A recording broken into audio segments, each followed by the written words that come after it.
ちょっ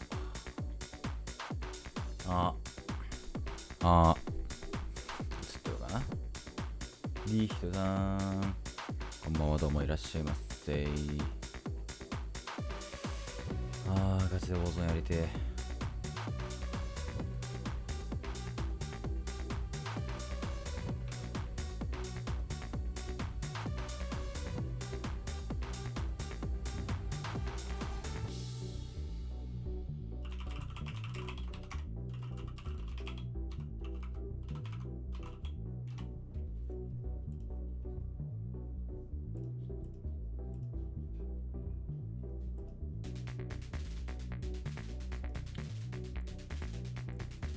どうぞさん、こんばんは、どうも。ディスパチャもどうも。長田さんどうも。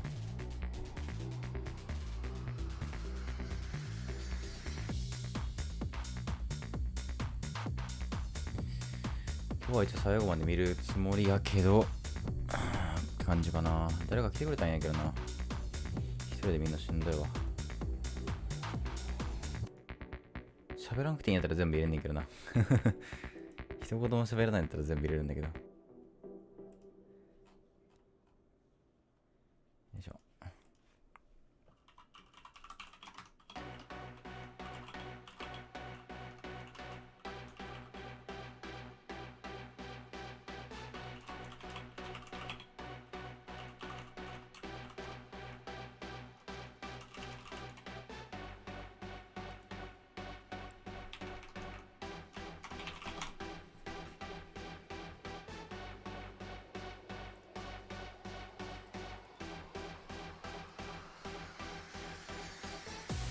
こんにちは、さんどうもお疲れ様です。い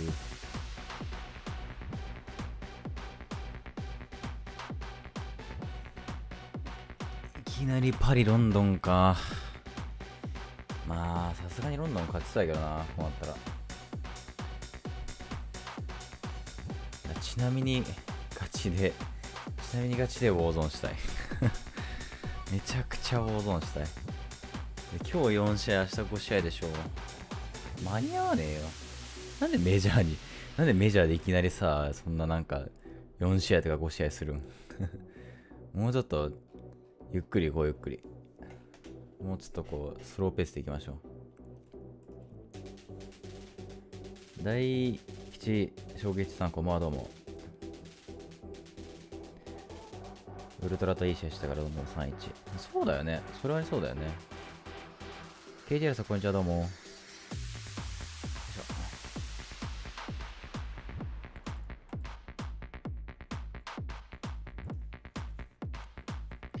さあ、てな感じでもうちょっと時間ないんでパッパ見ていきますか。最初は、パリズリージョン VS ロンドンロイヤルデーブンズですね。ルーザーズなんで、もうこの時点で負けるとトーナメントから敗退となってしまいます。よし。じゃあ、もうそこから見ていこうか。Has struggled right 1-4 right now on the three major. It is the battle of Europe. It is an elimination game.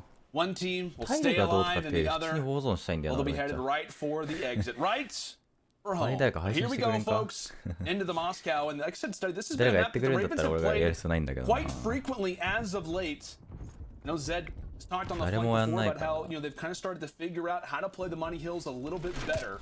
俺がいたらいいんだけどね。河合がいないからね。もうやるしかないよね、やっぱり。そうなるとやるしかない。But a nice double coming through from the London side. Back and forth we go as the Legion look to remain those P2 spots. 3-1かな。なんか俺も3-1な気がするな。Two kills were traded on both sides, but eventually London they were able to neutralize that and gain some time off of this P1 hard point. But Paris Legion right now, they're not too mad about it because there's 25 seconds left. They need to focus on staying alive, making sure they're not dying off this rotation. They can keep those spawns for that P2. With kills going back and forth, the Legion are able to get into this P1 hard point, not give up all this time, but with both players dropping right there and the pressure's going to come in from London, at least you're going to keep the spawns for now. But it's all about holding this first line of defense. This is going to be kind of a good indicator, right? To see where Legion sits. Again, their hard point, it's been solid, right? They're sitting at 4-4, given their performances in the search and destroy and control. This has been the mode that they've relied on kind of throughout the entirety of the season. And I would say kind of at their lowest, it's really been when search and destroy and control has not been at its best. But the early wave comes in from London. They get pretty much wiped off the map. A solid team streak has to be brewing right now for the Legion, as we've got 6 in a row as a roster, as they will retake that lead. 30 valuable points still left on the board, and I think London Study are trying to figure out if this one is even possible to try and contest, as Legion have made this one look good. And if you notice, it's classic, aka player 6, already going for the rotation. Yeah, he was hitting that rotation on 30 seconds. Now it's all about can he find a couple kills and try to stay alive, but unfortunately he's only able to take down one and eventually gets traded. But with that one kill, he's going to spawn all the way across the map. So it sets up a nice little push from his teammates to try to break this 3v3 off the rotation. But his teammate is going to drop, and his teammate is also going to spawn in the back. With Aqua holding his camera right there, he is going to get the back spawn. He's able to read it, able to take him down. So here comes the push from Paris. He's trying to flip those spawns. Three players are eventually going to drop. Classic being the only player left back here, he has to try to stay alive, call some problems for his teammates. They can push to the front, eventually set up a pinch. And as of right now, London, they neutralized the first push, and they're gaining a lot of time to eventually tie this game up and take the lead. So often, like on this map, where you're trying to push the rest keys, it's so difficult. You almost have to guarantee a player on the flank, somebody making their way through gold, just to try to make this one competitive. これで多分パリ負けたら3回連続最速敗退だと思う。まだ CDL で1円ももらってないんじゃない多分。Kind of a standard hard point, which I guess for both teams you're not angry about as we come in toward Boulevard, which could totally change the way our first set of rotations look. Really, Paris getting the time where they need to. Ravens, they answer back with a solid P3 hold. Again, all of that can start to change as now we come in toward Boulevard. Quite a few Legion players in a good position to possibly set up a pinch, but again, it's the back and forth plays. I want to say that was Player 3, Shawnee making a nice play. He's causing problems toward the Legion backside. Coming off of spawn quickly is Matty Marshall facing off against his old team. Gotta do something, I guess, right, for the confidence when it comes down to just what you want to do on this map. Still a lot of drama kind of toward the start of the season with the Ravens. This is, it's fair to say, a big one for Scraps. London いい感じやな。 Yeah, it's definitely a big one for Scraps. You just want to get a win underneath your belt. Doesn't matter what kind of team you're playing against, but obviously, with them being down 50 points, they need to try to break in towards this hard point, and that's going to be a huge two-piece right there for Paris. So eventually start getting some great shots. With that AK-74, you're able to take down 2 players, but eventually Paris Legion will neutralize that. これはアーカイブで見てます。だから今日の朝やってたやつですね。Now, Ravens have the spawns for that P2. What kind of aggression are they going to show towards this P1 hard point? You're going to have Paul X who's going to spawn all the way across the map, and now it's going to be set it up for a pinch. Nice and early, Paris Legion are in. Zed is going to slide in, take down one. With only 1 player remaining in towards this hard point, Legion are eventually going to lose control of that. And London, unfortunately, are going to lose the spawns there, but they're still keeping it. 3-4で点数入ったよな、ロンドンは。3-4結構点数入りやすそうだもんな、という感じ。 If you are on the Paris side, given the somewhat of a score disparity, that could quickly start to change around. But the nice 3-piece comes through from London over. Go and take a gander into the communication side of things with the Ravens for our Astro listening. これぞ。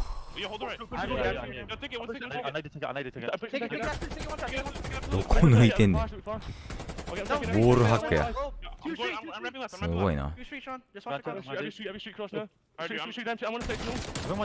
まい、シャーニー。シャーニーほんまにうまいな。わあ、出た。攻撃出た。16の8はやばいな。ガチ強いな、シャーニー。 いや、エイムよ。いや、惜しい。いや、ザップもエイムよ。これは苦しいな、パリ。ここ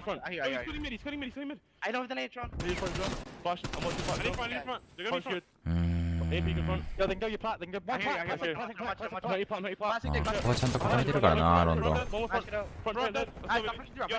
やば。ドリブルできるか。ゼ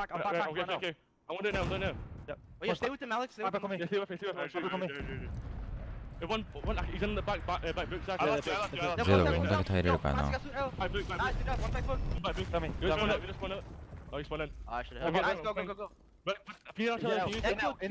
理やな、ロンドン。第2、第3も行こうとしてるけど。まあでもこれきついよな。シャーニーが砲撃出すかどうかだね。使ってもいいと思うけどな、砲撃。まあ使うよな。バスのポイントだったら当たらんしね、砲撃そんなに。Well, we join you back with the Ravens in the midst of Somewhat of a coordinated push off of the streaks as they look great in terms of retaking back toward P2. Shawnee and Paul, they are hitting shots like it's nobody's business as the Ravens are off to a hot beginning in this HP. We talk about it being a beginning. It very well could start to be the end if Legion are not careful.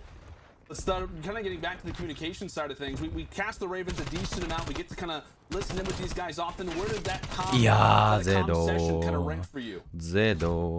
I just really loved the communication that they had to show the teamwork that they were working on this entire time. And you heard Zed when he was early off the rotation was like, Sean, make sure you use this streak right now. I'm off the rotation, calling in about 5 seconds. And with him staying alive there, fortunately they weren't able to get the spawns, but they just caused so many problems that Legion weren't able to get as much time as they thought that they were with a full setup. And so far, London, they have just been dominating this hard point. In the very first rotation, they get the P3 to P4 rotation, then at the second rotation of hard points, they ended up flipping the spawns and getting a full 60 on that P2.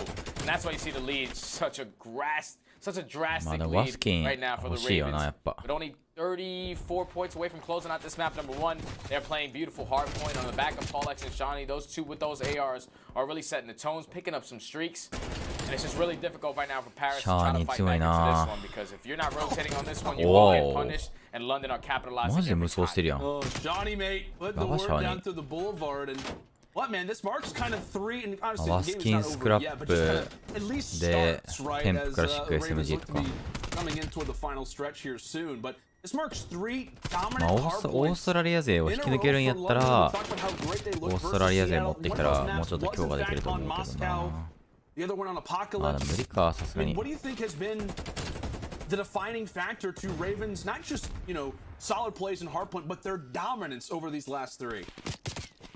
It's just the consistency and the teamwork. Like, they're not making any pushes without teamwork. So even if right now you see this coordinated push, no one is single challenging. They're all waiting for their teammates so they can all flood it out together. But as I say, that 2 players will drop.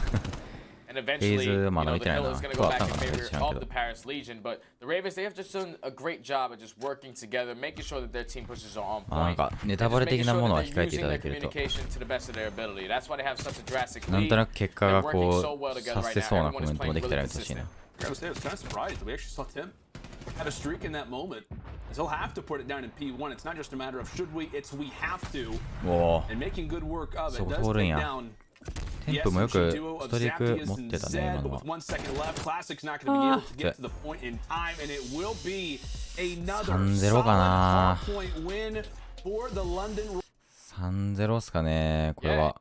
ちょっと待って、あれが出えへんねんけど。Scraps is not going to be watching this back alley. Paulex, this might work out in his favor. Aqua's still going to be on bomb, so now it's into a 1v1 with 4. あれがでやんねんけど、On the season, 画面の表示が。to bomb sites. What can you do? How far rotating bomb be? What kind of teamwork they're able to bring into this map too? Yeah, like I remember our it was like earlier on. Like it was when, you know, Toronto Ultra were still struggling a little bit before they just decided to just take over and become the dominant team that they are right now. We had the chance to like cast over them. I think it was like at Major 1 or something like that, where they just continued to rotate bomb sites. Right? They just would go to B. No, we're actually going to A. No, change it. We're actually going to go back to B. And it actually worked out pretty well. Like despite how we talk about rotation, sometimes can be like a last-ditch effort just to save yourself. As you said, man, it can without a doubt be a strategy on this map. The way that mid-map can work. But into the search and destroy we go. As we've said for Legion. Not a mode that they feel comfortable on, and that's really where you drop that hard point where things have been causing problems, right? You lose that HP, you then come into a search and destroy, of which they are, what, 0-5 in stage 3. I want to say they've lost their last 8 S&Ds, stud. You hope that they have been putting in the work in preparation for stage 3. Yeah, and now it's looking like they're going to commit towards this A-bomb. And Zaptius is going to have his hands full here, but I don't know if he was able to spot anyone, but his position changing right there. He must have gained something. He's able to take down one. He spots the second. Unfortunately, that's going to get traded. But bomb is going to be down. And they know now that it's going to be an A push. Zed is in a perfect position to try to eliminate this bomb player. Able to take it down. Turns it into a 2v2 with Scraps. Kills are just going back and forth right now. But here comes Aqua through the middle. Eski is able to take down Zed. Now it's a 1v2 for Paulex. And with 15 seconds left, all he has to try to do is remove this player from bomb site. Scraps is not going to be watching this back alley. Paulex, this might work out in his favor. Aqua's still going to be on bomb, so now it turns to a 1v1 with 40 seconds left.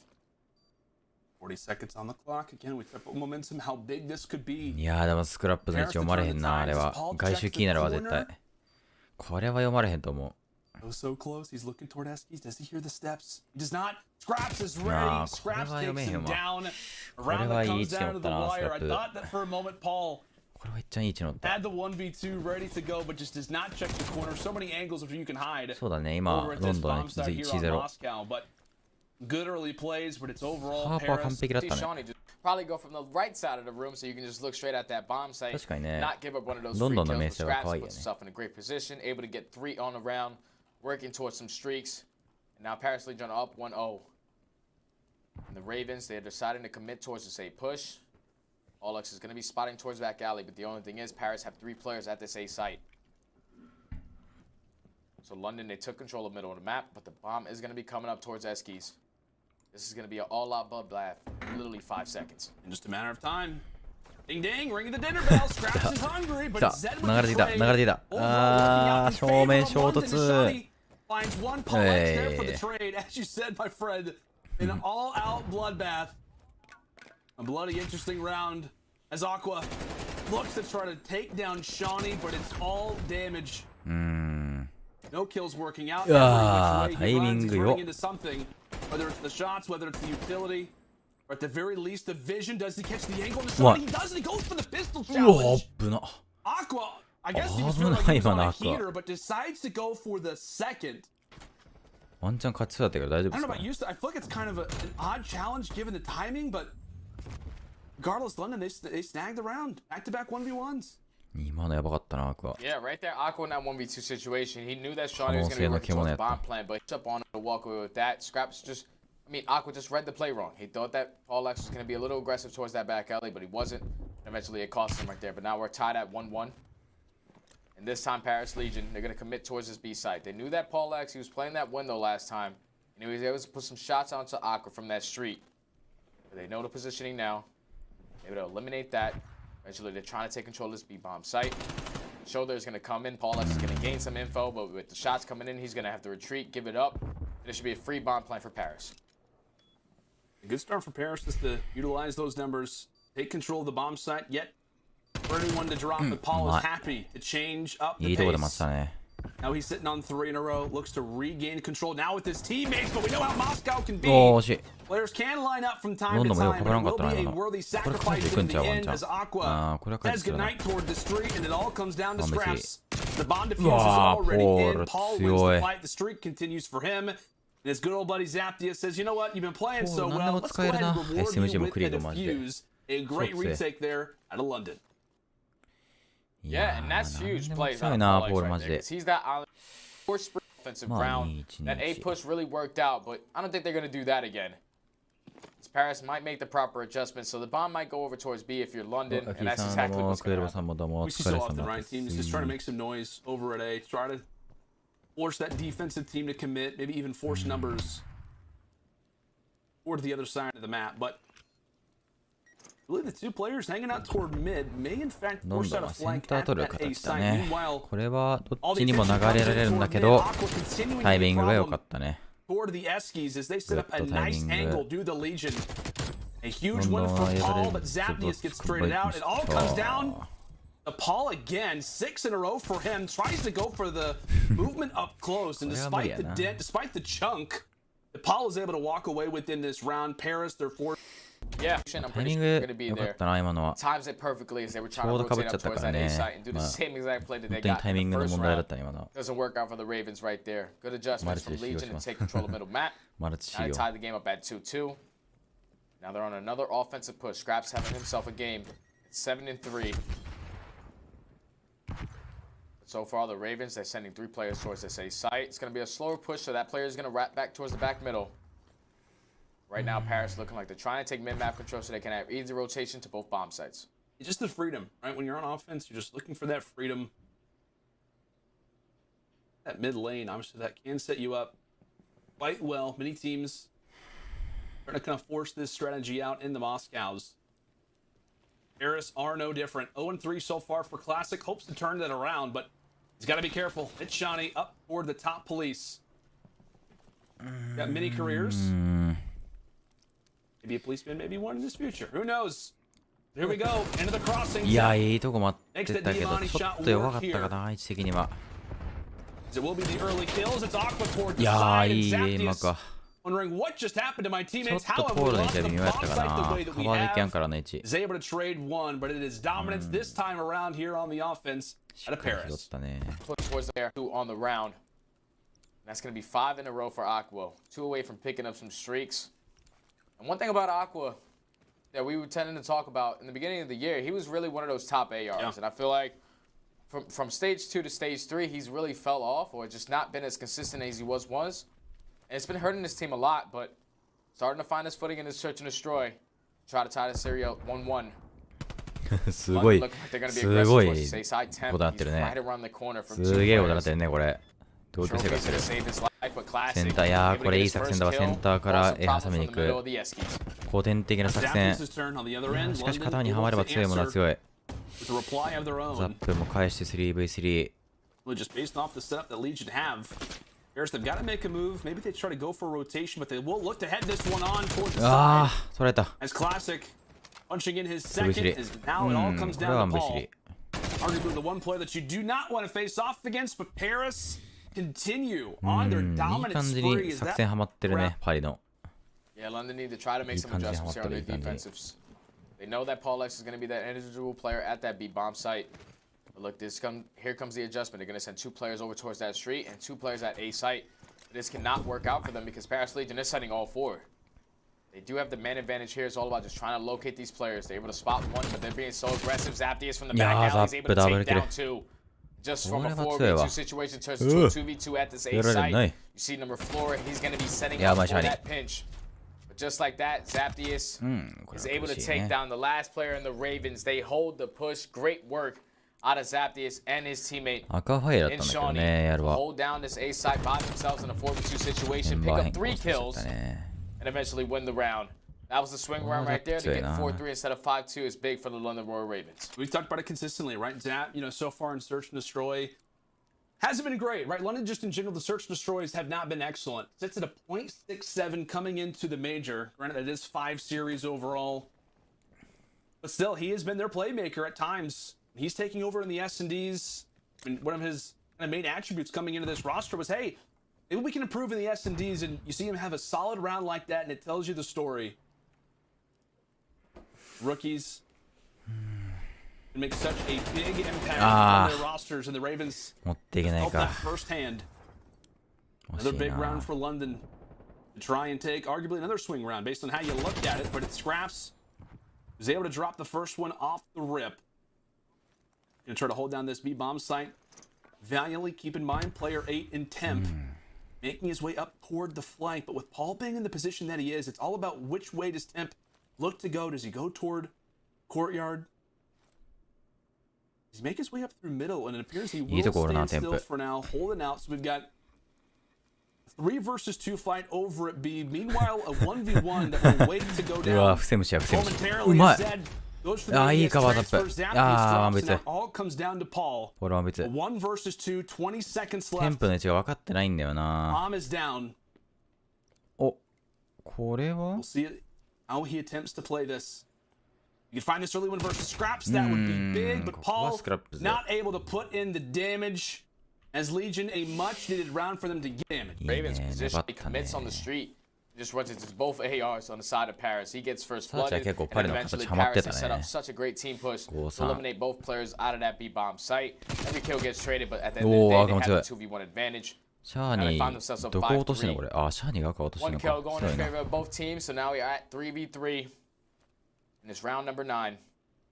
Legion looking like they're trying to go up Eskies to go to mid. いや That エイムよ site, but Paul X able to take 今の down エイム Temp, 良すぎやろ turns it into a 3v2. Perhaps making his way toward outer as the plant looks to get dropped. Here from Classic. What does the retake look like as Zaptius gets stuck? So meanwhile, it is now a 1 versus 1, Scraps versus Paul for the map. ここで If スクラ Scraps ップ can が take 勝 it, てば but Paul find the timing, goes for the challenge, and う is able to わ win ー it. ポール A big round これは out で of かいな Paul X. マッ X, チポ Y, イ and ントパリ Z. ズリー Now ジ I ョン know 勝 my 利ならず S&Ds, Paul. まだ粘るね For ロンド 10. ン Paris Legion at game point.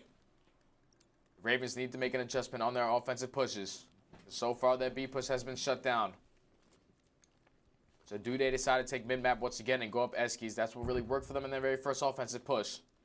But with 3 players going over towards the street, they're going to try to execute this B push once again. And Paul X is going to be the island player holding that push through at that A site.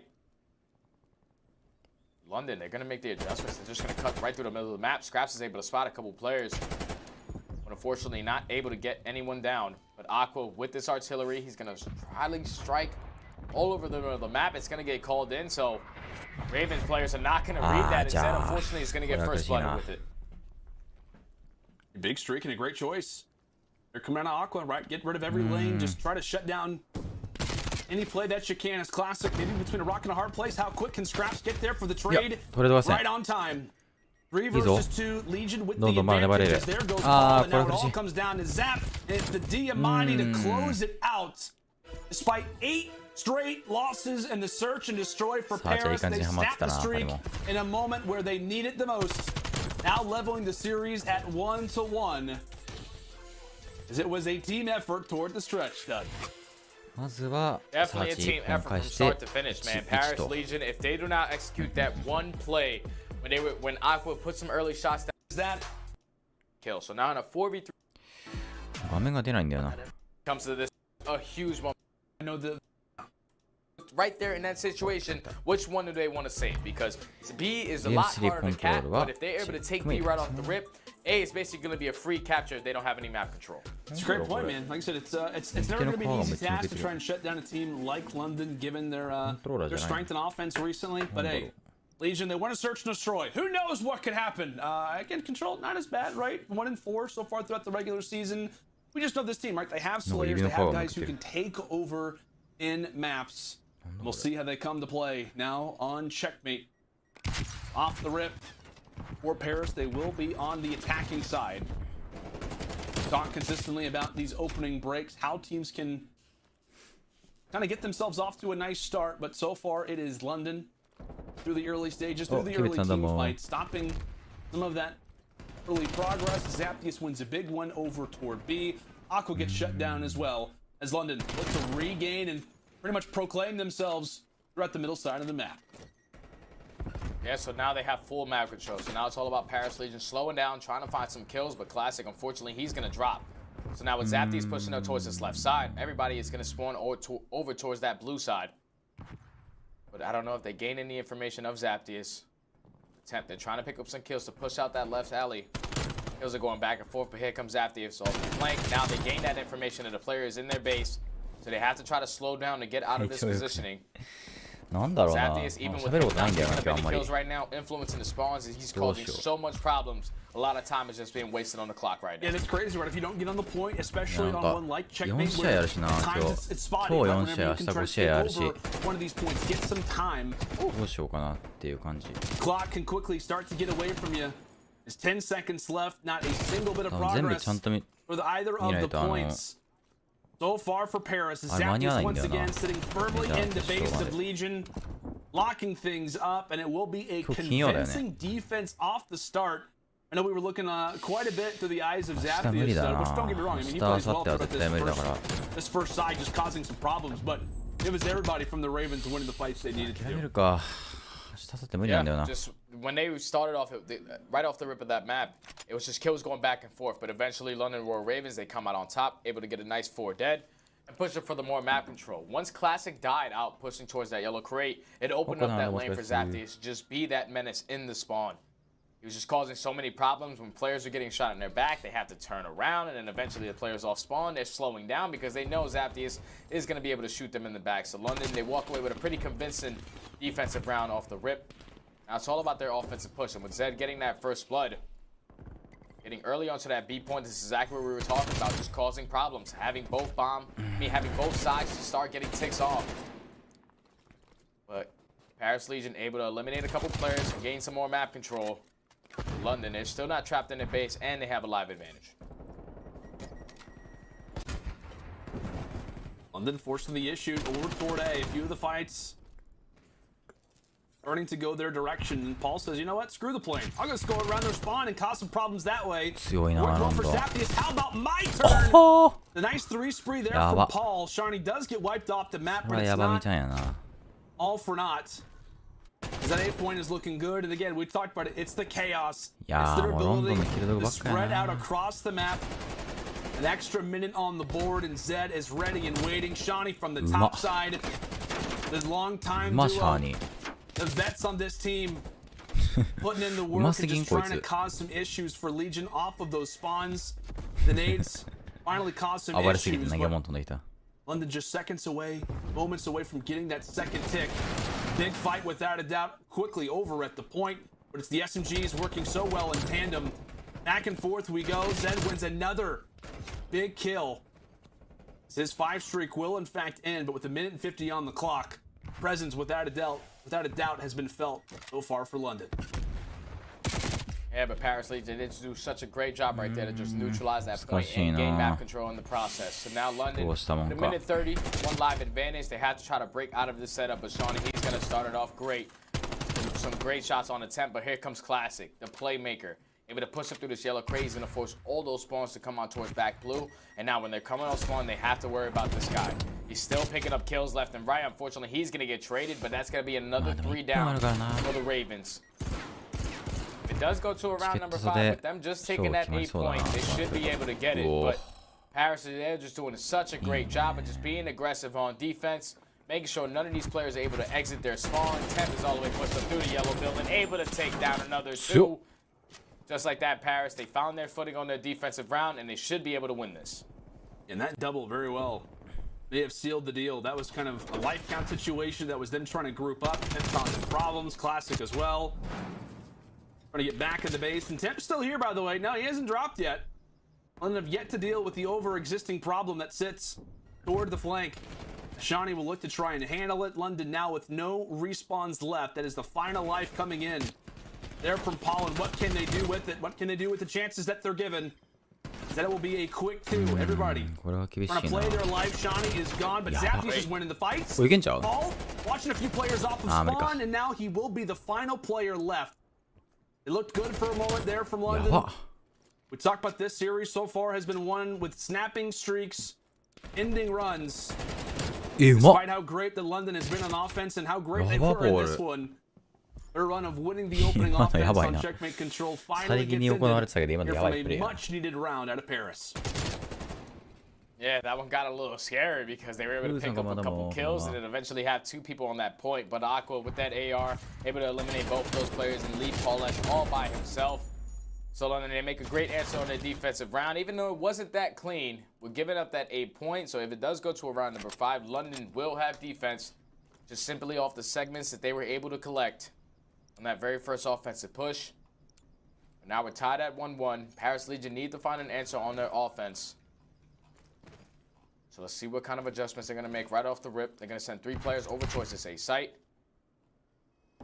London, they're fighting low control of the plane.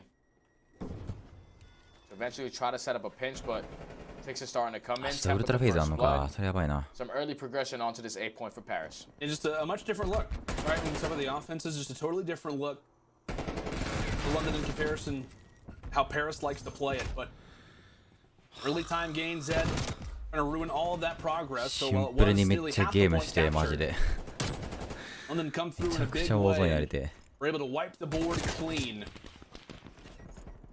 Really back and forth we go. Checkmate oftentimes can, at least that just come down to that one fight, right? That one fight out of the offense where they can get the 4 down. Or to go on a little bit of a sprint, gain that map control. It looked like for a moment London may have done that toward the last round, but with just the minor amount of lives that they had remaining.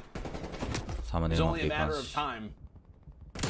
That puts it another big kill for him, as we talked consistently about the new addition. It hasn't been the start that they wanted, but he's had a solid series up to this point. Played well in the hard point. So far looking good in the control.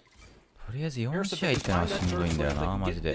How terrifying of a roster this could be, stud, but this is the journey for them. This is the journey from multiple rounds. Whether this team can start to click with 20 seconds left, still a lot of work to be done. Yeah, and they only have 1 segment completed on towards this 8 point with 15 seconds left. London know this is desperate time. Paris Legion try to get on one of these points and extend this time.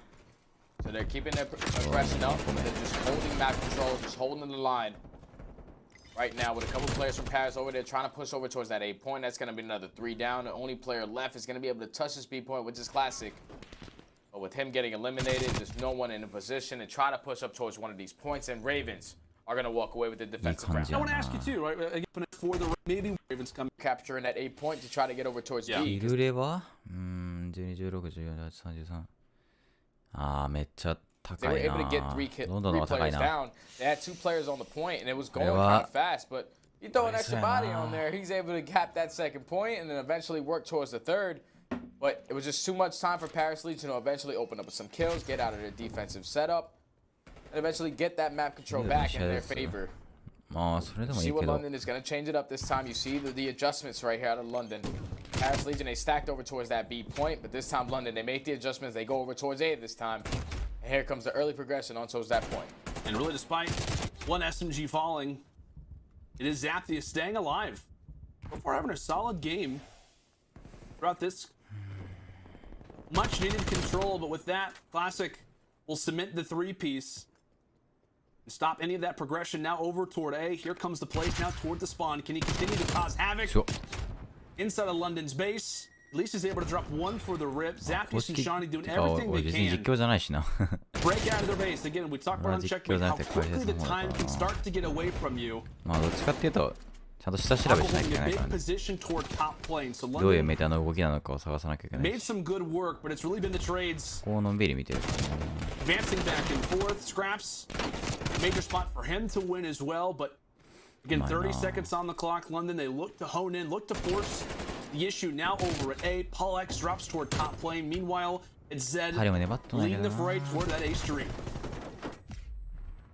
And here comes 2 players trying to push onto this A point and try to stop that clock. But Scraps able to pick up 2, going for the third as well. Maddie Marshall, he's not letting this series go away. If he would have got that 4th, I would have jumped out of my chair. But Paul X is able to get the trade onto him, and with 15 seconds remaining, Ravens need to get on one of these points and they're going to be working towards that lead progression. The time is going to stop. They're picking up a couple kills, and with Paris Legion only having the 2 live advantage, Ravens have a lot of map control to work with. Classic's able to take down 1. It's still going to be 2 players on towards the speed point. Aqua coming through the backside, able to take down 2. So the clock is going to continue going. Zapthia has to try to make a play here from the bottom of the plane, but Scraps is able to take him down. And just like that, the Legion are able to neutralize the spawns, able to gain map control, and force it to a round number 5, where the Ravens should have defense due to the segments that they were able to capture on their very first. ずっと A 取ろうとしてるけど、毎回センターから潰しに来てたから。まあいいよな。今のはこれが一番良かったな。Big round for them. Talked about how control could dictate the way that this series ends up going. Into our round 5. It's about to get crazy, and Paul is starting off the round incredibly well. You know, you can hear everybody across the map because those Astros are turned to level 98 as London win the opening engagements. Exactly what you want to do if you are in the Ravens camp. Zed, as always, looking to cause some chaos inside of the base, as that's now going to be 3 in a row for him. 25-19 One player dropped toward the yellow crate. He finally drops as well, but it is the Ravens spread out. ああ、これで、うわ、無理だ。どんどん防衛か。あれはもう厳しいぞ。これはもう厳しいな。Ravens just have map control, so now Paris are basically in panic mode. They know that with 30 seconds remaining, they need to get on towards one of these points. But as I say, that 3 players are going to drop. So you see what Zed's doing. He's trying to be aggressive towards the spawn, but Scraps is able to take him down. The clock is starting to tick.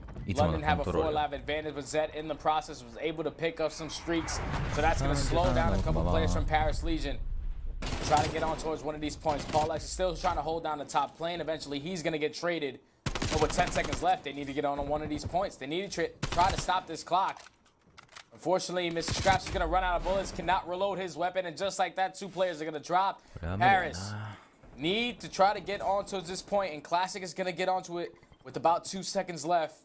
He's the only man here. Here comes London to try to take him off. Oh, time starting to tick away. The contest 0.3 doesn't matter. London, they win the fights they have to. His defense will, in fact, rule out. で、さっきこれ負けたハーパーやからな。これは opposite side of those 嫌だろう areas. な、パリも。 How likely これはなんかパリ敗退しそうだな。 Check right our point. In on the third set of rotations at P2. It's like 75%. You can put some. You're gonna put a case of game fuel on it. I'm down. I'm down to put a case of game fuel, especially if they're the blue ones, because that's my favorite flavor. So. I get it. I've been chugging so much game fuel. They actually sent some recently to me, and it's not good. I may have just so many stacked up in my trash can, I don't even know what's at the bottom of it. Anyway, here we go, folks. Battle of Europe only continues. Is it our final resting place for the series, or can Paris send us the distance in an elimination game that means more than you can imagine? As 3 straight off the rip for Paris, despite the team kill, which fortunately will not be a worthy exchange in the end, as a big 1v1 will go the way of Zed. A nice nade off the rip. Paris not with those preferred spawns, so they will look to get as much time done in P1 as they can, but so far it has been London causing chaos. Paul, there's a player behind him, but no worries, it's obvious. He's got his back. Yeah, so right now, Paris Legion is trying to fight for this plane control, trying to gain some time because they know that they do not have spawns for that P2. London, they're doing such a great job at just winning a majority of these gunfights, keeping the contest alive, and that's going to be another 4 dead right there for Paris. So with 10 seconds left, they have to run all the way across the map into the preempts of the Ravens players, which are going to be set up for that P2. They have the potential to open this game up. Such a drastic lead right off the rip. Now Paris, they have to try to break in from the front side, and 2 kills, that's a good way to start. Comes the surge, Scraps able to open things up. A huge rotation for Paris, but can Shawnee be the menace? Cannot turn for the third, but that A Street at lane でもじゃあ普通に俺が見たい試合見ていい was the gateway, it was the path for Y Classic. Currently sits in the back of the base. Aqua is able to join him now with the nice spawn. Classic pulls out the pistol, is able to make it work. As Zed, the final player left for London on the point, and it will be a successful flip, a successful spawn takeover there from the Legion. As we talk about P2s, we talk about Money Hills was kind of been the story for London in these HPs today. I know Moscow specifically, but it's a big one there for them to lose. Yeah, it definitely is, man. And it was all in the back of the Classic right there to sneak through that yellow building and eventually stay alive and not commit to that gunfight on Paul X. Because for the simple fact that he stays alive there, it allows Aqua, Ravens are right side cabbage to get some time. As Legion gets And they do have the spawns right now for left, and this close. They're still getting some time off of this P5 and getting closer to closing this one out. Harris trying to stay alive, but Zed yet again.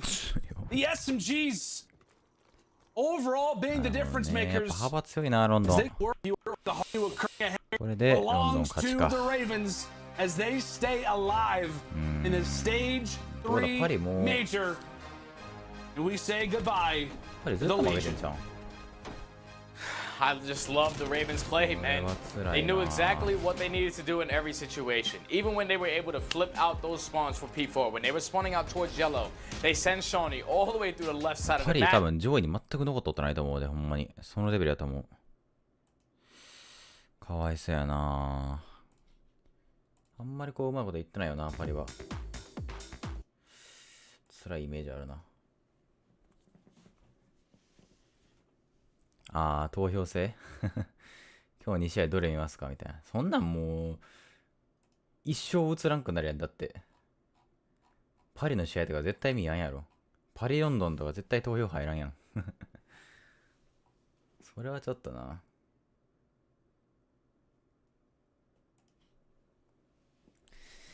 ちょっと LA と、LA ゲレだとシアトルの試合も気になるよな。Quick little pat in the back. It's like, my bad, but just keep it up. Like, just keep playing the way that you are. Decimate off to a 7-1 start. これもルーザーズやから、多分。Once this hard point comes to a close, they're going to be already. うわー、これシアトル勝ってほしいな。結果見るの怖いな。Now make it 3 circumstances. ゲームはハーポは。 And that was just off of the split spawn on the checklist. ゲレだか。Eventually, he just wasn't enough to stop the スコアボード見るか。full 6. 25、20、19、19。ガンレス、プレスティーニか。on that P3, which really opened up the game. レシ頑張ってるな、めっちゃ。32、25戦ダメージは。バカ頑張ってるでしょ、これ。こ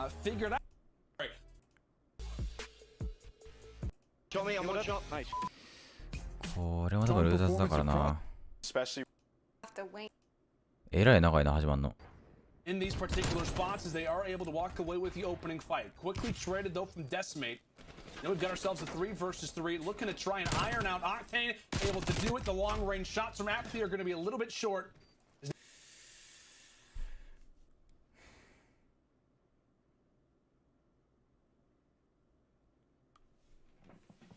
ちょっとタイム。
よいしょ。すまんすまん。よいしょ。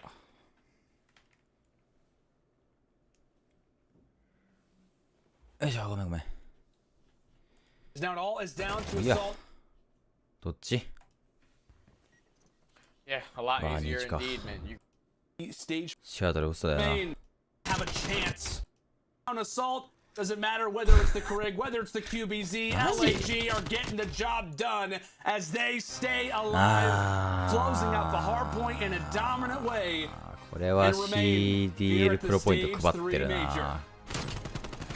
LAG was just a step ahead the entire game, man, and it all started right off the rip of the game. Once they lost those spawns from P1, you saw how aggressive the Surge were pushing towards back temple. They decided to form man and flip those spawns immediately. And even though the Surge did have the back spawns, they just weren't able to break the defense. I mean, the defensive hold right there out of LAG. マジか。シアトル辛すぎんマジで。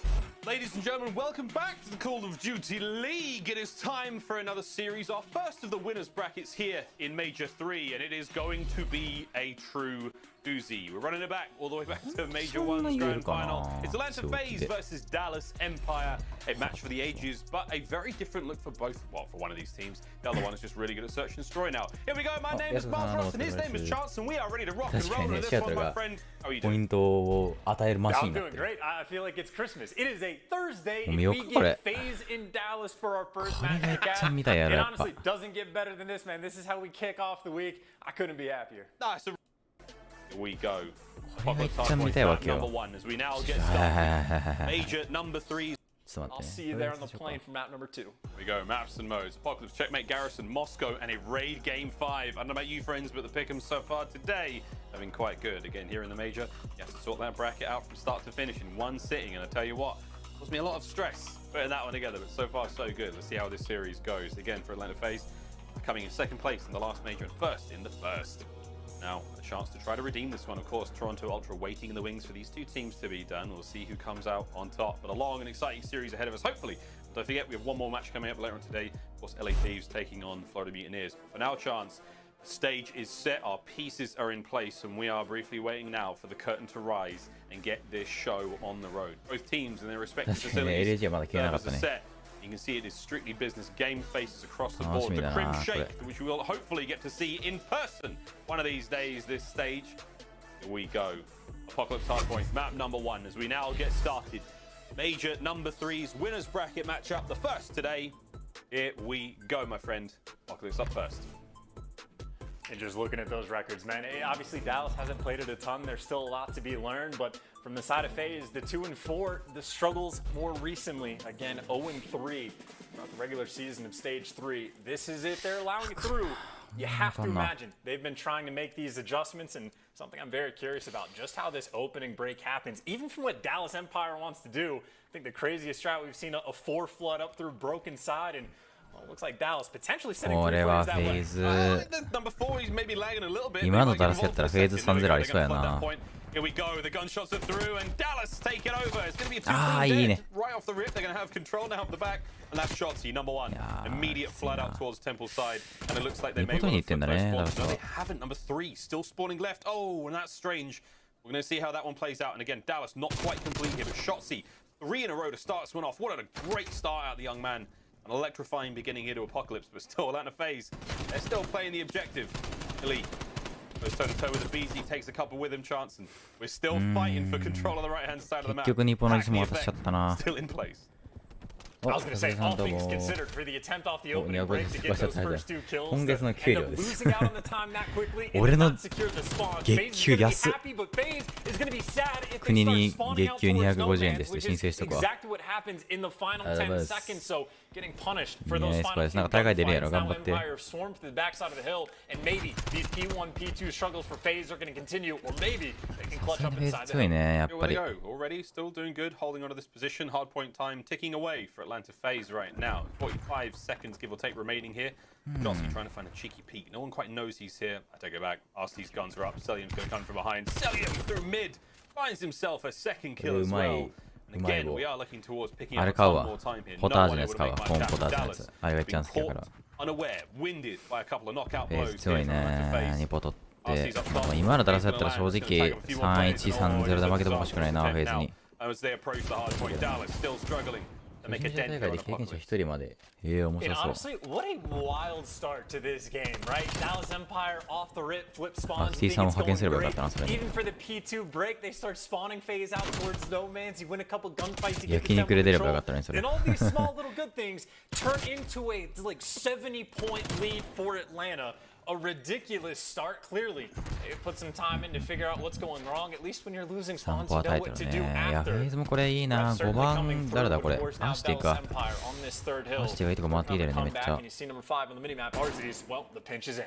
ルさん5番だもん。 Oh, that second hard point, a single second doesn't go the way of Dallas Empire so far.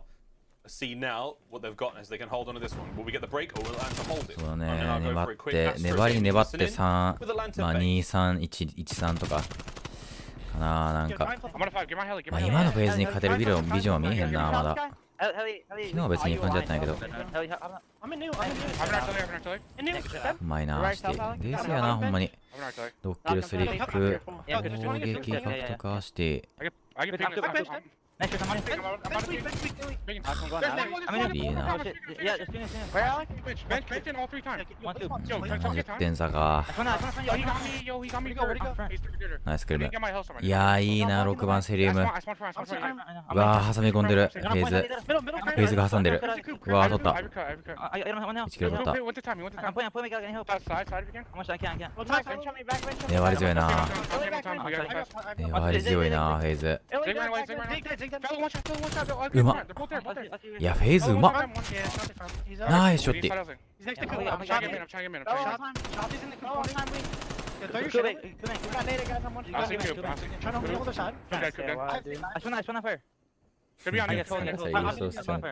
優勝しちゃう。経験者もな、どっちかっていうと。Mid's open. お、ニャオさんどうもお疲れっす。 Alright. I get the door. I'm looking at the door. They could be in the back. I'm looking at the door. I'm looking at the door. I'm later told. I'm playing. Ida's open. Yeah, she's helping. They're heading all. They're heading through all. They're heading through all. ちょっとチームで出ればよかったんです、それ。 Ida's open. Big one shot. Big one shot, guys. You can push. I have the back. I can.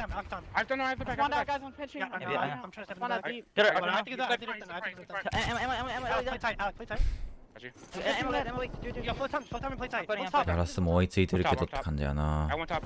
In the back, shot. Push it out now. More back. Nice. Good shit. Good shit. You're fucking disgusting. Help him see. Yeah, team shot. Team shot. Lay down. Team shot from me. Clear top theory. I'm pretty top theory. I got top Big theory. 30. Big 30. Front ammo's open. Front In the ammo's open. back. In the back somewhere. I'll see Top. Enter that. One shot, guys. One shot. Here's top TV. He was 今 top の TV. タイミング悪かったな。 Good time. Ah, ぜ Take your time. I'm watching hell, alright? 強いな。 I need help out. I need help out. Top purple. I'm coming out. I'm coming out. I'm a hop up. Hop up. One shot. One shot. They're both weak. They're both weak. He's さすがに強えな。 Yeah, let's do it.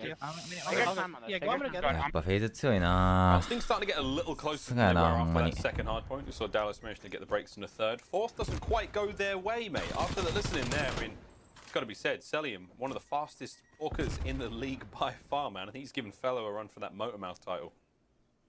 I mean, he's certainly in the mix. I will say, though, that was a phenomenal listening and honestly educational play style from Abizi as well. That is about the slowest we've ever seen him play.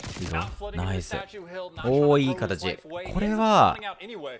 But after that phase react, perfectly they turtle the time, completing the spawns. That was an educational moment for basically how you want to play those two hills, even when they got dealt a bad hand. Of course, as it stands now, Empire still working on this comeback. They've actually had the spawns flip towards New, so able to potentially chain these hills together because they're still trying to maintain that いやー、もうちょっと抑えたかったな。もう一回ワンウェーブ抑えたかったけどな。3人で来たもんな、フェーズ。ちゃんと。 All the shots able to take one with him before we go down. But again, top right hand side of the screen, second hard point now in the second set. And it's good look so far for Dallas. They're going to get a little bit of time out first. Crim's trying to buy some time for the team. The Vanguard pushing those players from phase back. Here comes the hit. Shotzi's going to try to slow him down on the approach. Watching that low lane now. And you've got those members of phase trying to push now through mid. They're going to hit that top courtyard side of the map as well. The statue side of the hard point. Here we go. Winding up for the shot. Abizi's got some tags. Able to make his way forward. The two-man hit there from Dallas Empire slows it down. But still, Celium waiting patiently. Down low, gets the top of his head clean cut off. And this is great chance. Second hard point here in the second set. Going to Dallas so far. They have managed to turn this around magnificently. Didn't get a single second the first time round. Ah, second bet. Working out right so far. 20 seconds left. 2ポ取れてるよ。 This is honestly beautiful from Dallas as well. Not only have they made the comeback, potentially going to take the lead on this hill, they've also ended up flipping the spawn. So yes, FaZe gets the back spawns. Yes, that's going to be good enough for them to break the hill, but they break it with 10 seconds left. And now Dallas, well, they're on the side of the map. トロフィー壊そうとして今、アシティ TK したんちゃった。 3 hills in a row. Obviously, FaZe is going to be trying to make the flip if they can. いや、俺が出たら優勝してまうよ、それこそ。 アキティさんの尻をかるわけじゃないけど。Empire certainly have the television side of things surrounded, but it's easy, just like what the swarming, the roaming player taking these guys down before they can get near the hard point. A great job out of Abizi. He's still going. Oh, Abizi. There's two more players. Oh my God, he takes 3. Nearly there to maybe get the trade. That could have been all 4. Wow. RC's on the immediate pick up there. 17 and 9 from him overall. これは強いわ、フェーズ。 Unbelievable stuff. As Atlanta FaZe now starting to look towards the victory. They've got themselves control of bottom skills. Shotzi's finally able to stop the bleeding. Again, eyes on the rotations. 20 seconds left on this point. You are going to be looking over towards that statue. Big old broken head towards the top side of the map. Shotzi's trying to pick up some damage from Constellation kills along the way. It is 25 points now for Atlanta FaZe. It was a full 60 that the Empire got on this next till the last time around, and it's a full 60 that they're going to need. We know FaZe loves to try to put pressure on No Man's Land, try to get these back spawns and make it that much easier. Selling able to strike with one, but while he's doing this, he's completely trapped. He's not even blocking the spawns. いや、セリウム何が見えてんねん、お前。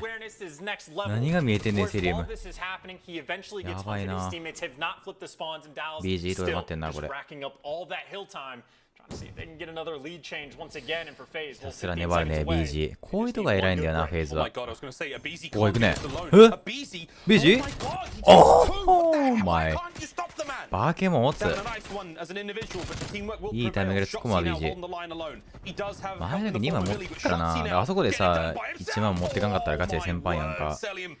まあ、あそこで1枚2枚持ってったらいきなりその先般ルートから英雄ルートに変わるわけやんか。これはだから個人技の恐ろしいところだよね。ああ、これは無理だね。この試合は無理だと思う。正面から4枚でいくしかない。ダースは。あ、もう来たね。やっぱユードになったわ。いけいけ、もう無理無理いけ。ああ。惜しい。惜しい惜しい惜しい。いいよいいよいいよ。よしよしよしよしよし。よく粘ったよく粘った。ナイスナイス。Oh my god, man, the individual plays. In a game that's so driven around teamwork, we saw some magic from these players.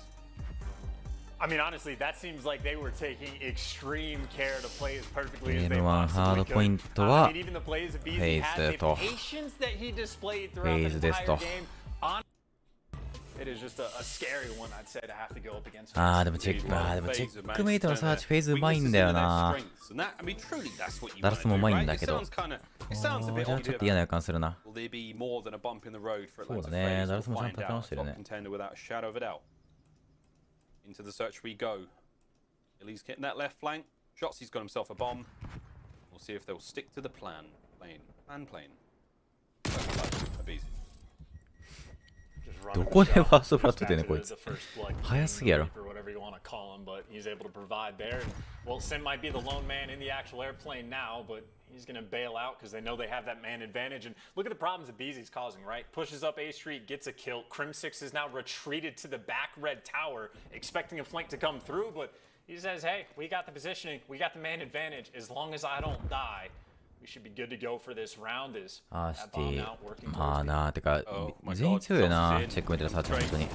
Nice, but it's not good enough for BC. 強さうまいんだよね、すごい。いやー、これは苦しいな。35 seconds remaining here in this round. This is a difficult situation for Crim to be in. Trades very favorable there from Atlanta FaZe. Less than 30 now. Crim's going to play this one slow. ダラスもいい感じやけど、まあ正直フェーズに勝てるビジョンないな、まだ。前のヒュークおるときはなんかワンチャンあるかなと思ったけど、難しそうやな、今ちょっと。あんまり勝てる気がせんな。GG はできそうやけど、なんか難しそうやな。頑張ってほしいけど。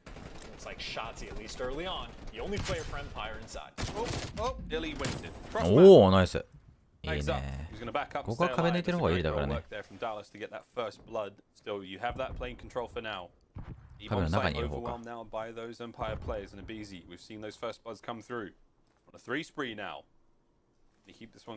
He knows he's making a lot of noise, trying to bait something out of these players of Dallas. Here comes the hit. The BZ! Wow, even after getting hit by the nade. Not enough to stun him. BZ おかしいな、ほんまに。Sim trying to retake lane control. 45 seconds left on the clock, and chance it is back and forth. The BZ still in that lane control. We're giving him a lot of praise, and rightfully so. Wow, another huge kill. こいつおかしいやろ、マジで。はぁ？5-0？ いかれてるわ、こいつ。ほんまに。うわうわ、来た来た来た来た、ほらほらほらほら。やば。Just hunting him down. That is, you know, maybe just try to stay on team here with like the mistake free. I mean, shots. なんなんこいつマジで。やばすぎやろ。In a situation, I don't know if they 5-0？ BG。Again, you can certainly appreciate the こいつい attempt, かれてる but わ、ほんまに。 as it stands, こいついかれてるわ、ガチ I で。 mean, we're 2 rounds in, and he's thinking about score streaks. ガチでこいついかれてる。Nice start, it has to be said.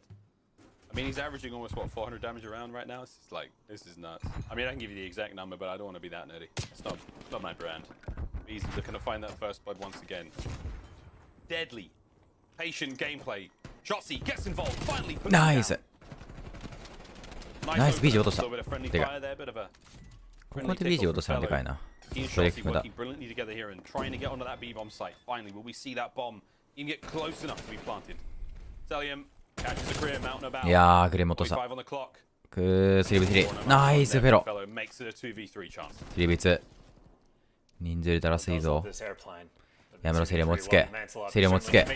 ナイスナイスナイス。上がって上がって上がって上がって。よう入ったな、今、フェロ。自殺行為に等しいけど。いやー、よく見えた、神父。そいつ。ショッティ爆弾持ってんのよな。やめてあー、やめて。のー。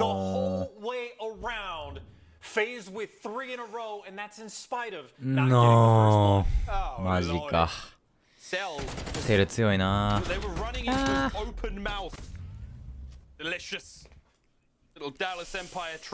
ダラス買ってくれー。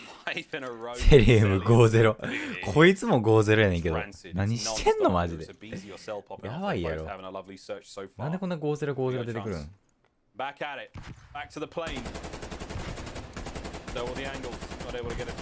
セリウムやばいなマジで。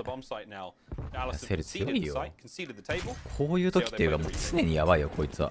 セリは常にやばい。逃げて。いやービーチ逃げ、いい逃げ。ただこれは挟み込んでる。これカイジいくか。これはカイジいくか。やめろ、足やめろ。カバーナイス。いいリケ。ビーチでショットして落とせる。3-2。2v2。やばいセル。6-1。いやービーチはI was going to say he got a nice pick on the wing. He dives right back into the cabin. And he's handing out more than peanuts and bottles of water, I'll tell you that. My God, let's watch it again in slow motion. Because why not? The pick on the wing was one thing. This is for number 3 as well. Illy. What? Easy, 8-1. He is absolutely disgusting in this ちょっ series と so 待って。 far. ちょっと戻していい？どうやったん？ここでダラス人数いるやろ。で 4-3 やろ。これで 4-3 やろ。でアーシティも落として、でこれでビージが1枚返してるから2対3やろ。これ壁抜きで1枚落としてんのか。うま。でこれで 2v2 か。Just is present in the game. Abizi still just the Reaper. I mean, Zelium is perfect right now, 6-0. これはやばいわ。In this series alone, これはフェーズやばいわ。 a nice little highlight reel こ of れはフェーズやばい。 we're just 2 maps in. You're thinking about maybe getting some sort of a response from Dallas Empire, but for the moment they are just being suffocated and shot through walls. セリウム。セリウム多分ストリークあるよねこれで。ナイスイリー。もう最高。セリウムぶっ倒してくれ。クリオジ。0キルクリオジ。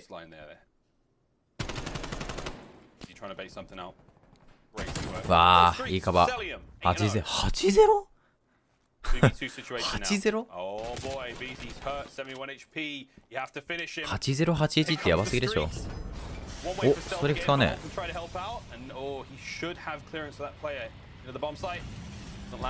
うわ曲げ方エッチ。8-0 はやばいなセリウム。ダラスが爆弾置かなきゃいけないからなこれ。プラントしっかりとセンターが見られない側。しかしセリウムがチラチラ。いいねけど。1v1。セリウム 1v1。いやイリー。これ最後残ってんのイリーでかい。いけ。これは勝ったわ。もうこのイリーが負けるわけない。絶対いける。ナイスー。ほらなイリーが残ってたらいけるわけよ。イリーが残ってたらいけるわけよ。Just uncountable. These plays here are the plays that can win you games and win you rounds. Illy trying to provide and even the spot. 誰やイリーベンチイケとかやってるやつらツイッターで海外で。不やな。どこに目ついてんね。Shout out Illy, bro. 4 kills in a row, 6 to his name, but all of that just for a round. I mean, he slowed down selling him, but you slow him down to でも 1-4 なんだよな。クリオジ0キル5です。いいねイリー。フ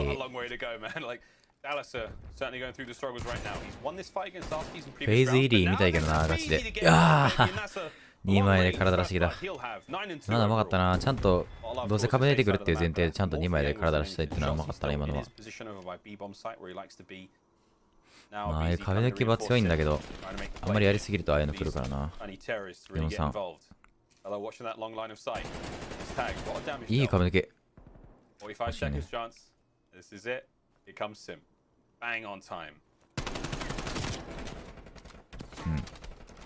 いやー、シティがいいとこおんねんな、これ。うわー、セルが取った。2B。ナイスショッティ。2B。シティが一応おんねんな。これがうまいんやね。これめっちゃうまい。クリオジもう何してんねん。もう角にも追い詰められてこんなんなってるやん。マッチポイント。5-1。これ、クリオジ、0キルちゃん。あー、0-7。なんやねん、この視点。飛び立つな。クリオジ0キルやねんけど。どうなんですか、これは。フェイザーマジやばいな。これはやばいわ。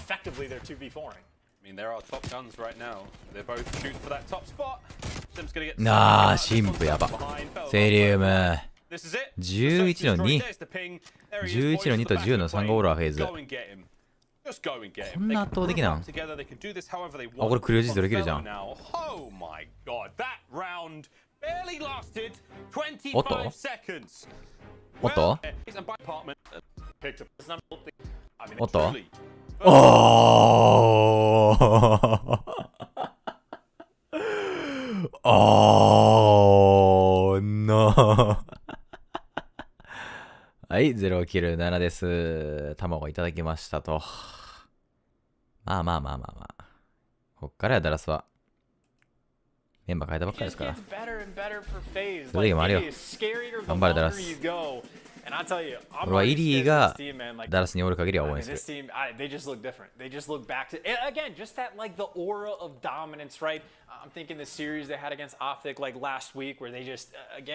自分が出たら勝てるから。クリム6コメント来たって。やばい。クリム6来たって。クリム6来た。買ってきて、クリオジ。There is a lot of presence. There are a lot of members of Atlanta FaZe on the A zone. That is an early contest. That is an early grade for Ellie. Oh my god, the contest is there. Sim flies forward. Selga's another one. The A zone continues to be captured. Second segment gone. One remains. クリム。試合変えてきてくれ、クリム。頼む。買ってきてくれ。クリオジ。This is one hell of a control. 本年準改善。クリオジ買ってきてくれ、頼む。もうフェーズ A 取ってんだよな。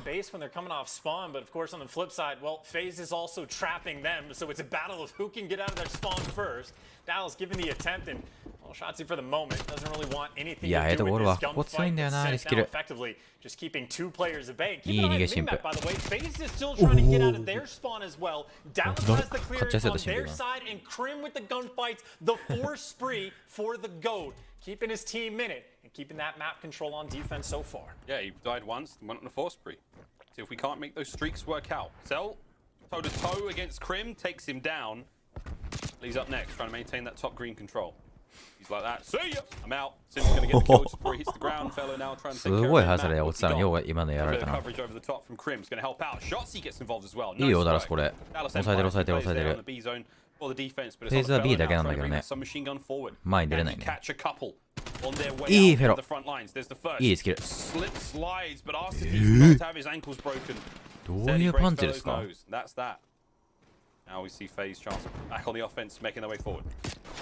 なんかクリーム6のこれじわるだ自分が出たら勝てるな。クリーム6に勝てよしな、マジで。C6に勝てよし。クリーム変えてきてくれ、ダラスを。頼む。お前が引っ張ってあげるべきなんだ、クリーム。頼む。本人巡回。本人巡回が言っちゃうじゃん。勝つて勝ってきてほしいな。クリームちゃんと日本語のスラング分かってるからな、わらっていう。いやー、すごいキャラコンだね、相変わらず。さすがやな、ショッティ。うまい。おうまい。おっ